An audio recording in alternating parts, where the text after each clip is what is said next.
कि दूसरों का आवाज चलता है तो वो आवाज में आते तो म्यूजिक बजाता है इसलिए क्लास में तो वो है, लेकिन आवाज से परे में इसका चिंतन नहीं करो ये क्यों, अरे ये क्या कर रहा है, तो आप उसकी विधि है और भी है। एक पहला ये है, दूसरा वो उनको तो आप बंद नहीं कर सकते हो, वो तो होगा ही, तो आपको वो आवाज सुना नहीं देना चाहिए। तो क्या करना चाहिए, कान में रुई डालेंगे नहीं, और क्या करेंगे, तो आप अपना मन बिजी को बिजी रख दो।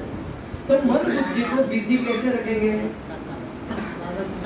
तो बाबा को क्या याद करेंगे, मेरा बाबा प्यारा, वैसे करेंगे, नहीं तो भक्ति में राम राम राम करते रहते ऐसा करेंगे। तो क्या याद करेंगे, अगर आधा घंटा 15 मिनट योग में बैठे तो बाबा को क्या याद करेंगे, ब्रह्मा कुमार के अंदर राजयोग है, क्या राजयोग है वो जानते हो, ब्रह्मा कुमार के अंदर कहीं जा रहे हैं तो आपको पूछा भाई जी कहाँ जा रहे हो, इतना बैग भी पहना थैली लेकर, राजयोग सीखने जा रहे हो, तो राजयोग क्या है, तो क्या बताएंगे, राजयोग माना कि उससे हमको सुख मिलता है, हमारे पूरी में जो हमसे पूरे गलत काम हो गए हैं, राजयोग से वो दग्ध होते हैं। आपने कहा ये क्या चीज है, आम है, आम बहुत मीठा है, लेकिन आम क्या चीज है और अमृत क्या चीज है वो बताना है ना। आम इसको कहते हैं, आपने उसका बेनिफिट बताया, आम खाने से मीठा है, आम खाने से ये होगा, आम क्या चीज है, पहले वो झाड़ पर लगता है, खट्टा होता है, बड़ा होने के बाद पकता है, लाल कलर होता है तो मीठा लगता है, ये बताना चाहिए। तो राजयोग क्या है वो बता दो, आत्मा समझ कर ज्ञान का मनन चिंतन आत्मा समझ परमात्मा को याद करना, ये राजयोग। तो आधा तो ठीक सुना है, आधा रह गया, और आत्मा राजयोग क्या है, आत्मा समझ कर सूक्ष्म अपने सूक्ष्म शरण में जाकर बैठने का, ये राजयोग नहीं है, जैसे कि बाबा हमारे ऊपर करने, राजयोग क्या है, नहीं राजयोग है, तो रोज मुरली में आता है बाबा की मुरली, रोज मुरली में ये शब्द है, बच्चे मैं आया हूँ राजयोग सिखाने आया हूँ जिससे आप पतित से पावन बनाएंगे। तो राजयोग क्या है वो,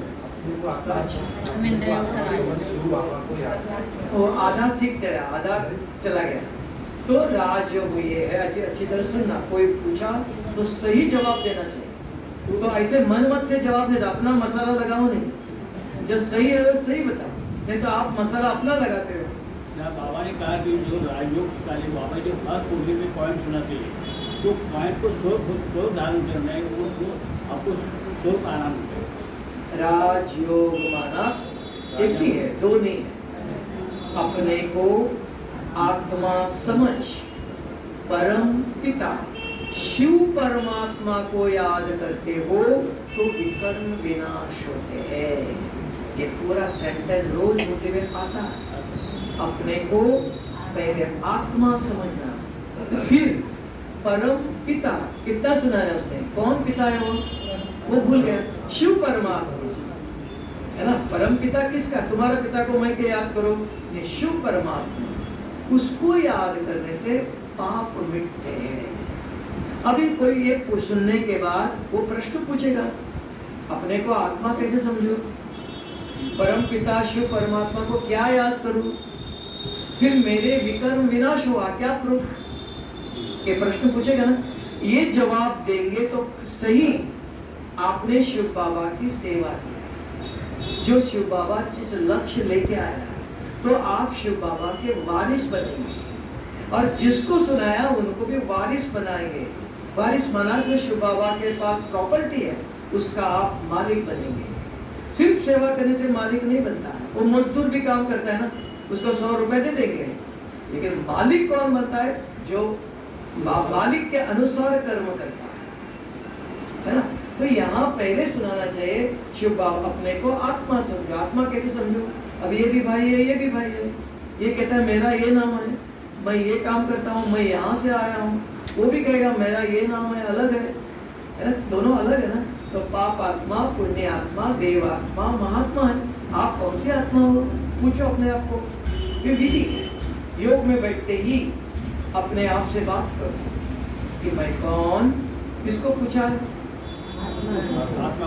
तो दो आत्मा आपके अंदर दो आत्मा है, तो किसने किसको पूछा, तो दो हुआ ना, मैंने पूछा भाई जी आपका नाम, आप अलग मैं अलग, तो आपने किसको पूछा?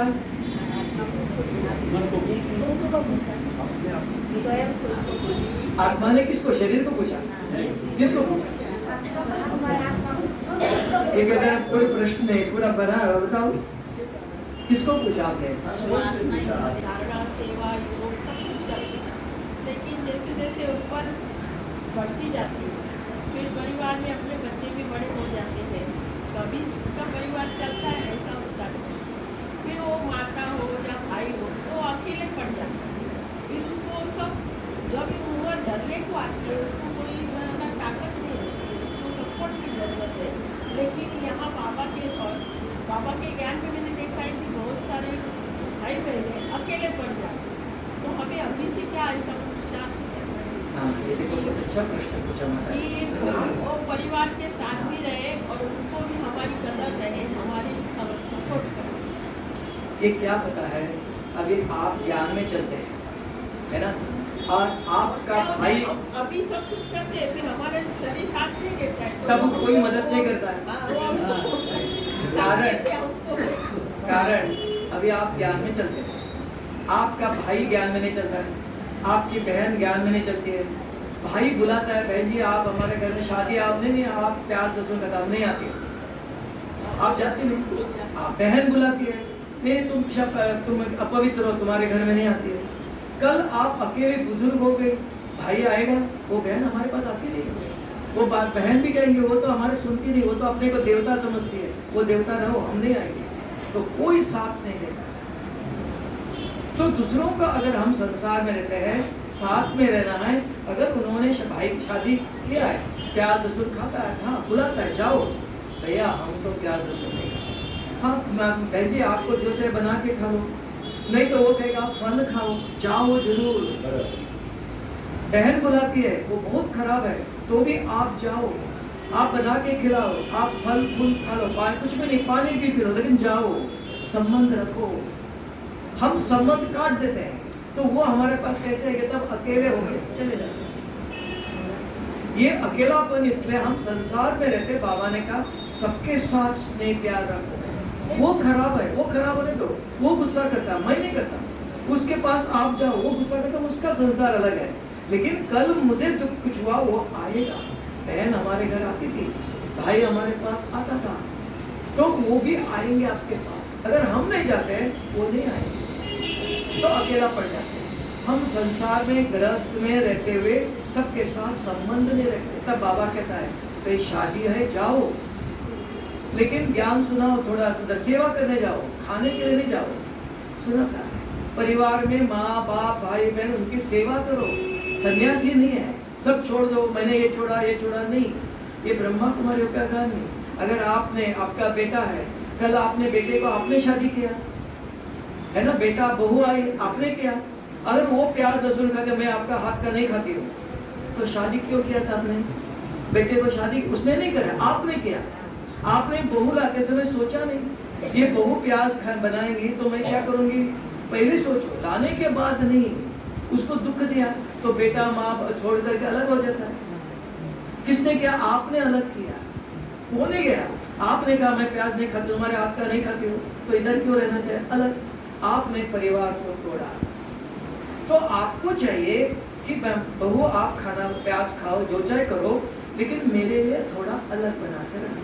हाँ, मैं तुम्हारे हाथ का नहीं खाती हूँ, तुम अपवित्र हो, ये गलत है। यही मेरा प्रश्न है कि हम लोग ऐसे बोलते हैं हम आपके हाथ का नहीं खाते, वो हम लोग को जरा कहो, समझाओ। मेरा तो अभी कोई नहीं है, यही बताया। मेरा कोई बहू नहीं, मैंने कहा, उदाहरण कहा, हम संसार में किसी के घर में जाते हैं, तो आप अगर इनके घर में गई तो ये ज्ञान में नहीं चलते। वो कहेंगे माता जी चाय ले लो, नहीं मैं चाय नहीं पीती हूँ, तो क्यों गई? जाने से पहले कुछ सोचो। अगर इनके घर में जाएंगे, ये चाय दूध कुछ देंगी, हाँ जाना है। अगर उनको पहले बताओ भाई जी आप मेरे लिए चाय नहीं बना, ठंडा पानी लेना, मांग के ले लो, क्यों नहीं रखो। हाँ इन्होंने हमारे घर का पिया, लेकिन ये पीते नहीं है, ये अपने को देवता समझते हैं। हम शुद्ध रहे, हम ना करते, ना नहीं करना है। नहीं, कोई ऐसे भी होते हैं कि आपने कितना भी समझाओ, उसको शुभ संकल्प भी दे दो, फिर भी वो सुधरता नहीं, तो क्या करने के? हाँ हुआ था पहले। ये संसार में रहते हुए कोई कितना भी कैसा हो, मांस मटन भी खाता हो, आप चाहो अगर कुछ भी पानी मांग के ले लो, कहते चाय ले लो, ये करो, हाँ नाश्ता करके आए, खाना खा के पानी दे दो, मांग के ले लो, पियो भी नहीं, रखो, लेकिन ले लो। उनको तो हमारे घर से इन्होंने लिया कि भारत की सभ्यता है कि कहीं भी जाओ कुछ लेना चाहिए, ना शब्द नहीं करना। और जाने से पहले सोचो, खाने के समय पर जाएंगे वो जरूर कहेंगे खाना खा लो, खाना खाने के बाद नाश्ता करने के बाद जाओ, नाश्ते के समय पर जाएंगे तो बोलेंगे जरूर, और आप ना करेंगे तो उनको दुख होगा, आपने जाके दुख दिया। समझ